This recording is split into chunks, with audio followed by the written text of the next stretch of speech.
আসসালামু আলাইকুম, কেমন আছেন? আমি অনেকদিন পর সাইকেল চালাচ্ছি, না হলেও 3 বছর। প্রথম সাইকেল চালানোর অভিজ্ঞতা যেমনটা বলছিলাম, আর সাঁতার কাটার অভিজ্ঞতা একদম ডিফারেন্ট। পাখি যেমন আকাশে উড়ে আমাদের দূর থেকে মনে হয় যে কত সুখে আছে, কত আনন্দ করছে তারা, ঠিক এইরকমই সাইকেল চালানো যখন শিখে আমার এত ভালো লেগেছিল। মানে 2 চাকার একটা যান আমি চালাচ্ছি কারো হেল্প না নিয়ে। আবার একইভাবে যখন সাঁতার শিখি তখন আমার ভীষণ ভালো লেগেছিল।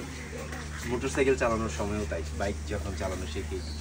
সো এটা আমার কাছে খুবই ইন্টারেস্টিং লাগে এবং মনে হয় যে প্রত্যেক মানুষের এগুলো জানা উচিত। গাছের চোট তো অসাধারণ ভালো লাগে, তবে সাইকেল চালানো, সাঁতার কাটা এবং বাইক চালানোর অভিজ্ঞতা বা শুরুটা, মানে ইনিশিয়ালি প্রথম 15 দিন বা 20 দিন কিংবা 1 মাস যে ভালোটা লাগে আমার মনে হয় অন্য কোনো কিছুতে লাগে।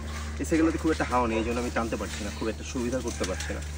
তবে আপনারা আমাকে জানিয়ে দিন আপনারা কে কে সাইকেল চালাতে পারেন, সাঁতার কাটতে পারেন এবং বাইক চালাতে পারেন। তিনটেই কে কে পারেন। না চালাতে পারলে বা না করতে পারলে কোনো দোষের কিছু না, ইনশাল্লাহ শিখে যাবেন, এটা শিখতে হবে। সো শিখে নিন, আর যারা যারা জানেন আমাকে কমেন্ট করে জানিয়ে দিন যে আপনারা তিনটেই জানেন। আল্লাহ হাফেজ, সবাই ভালো থাকবেন।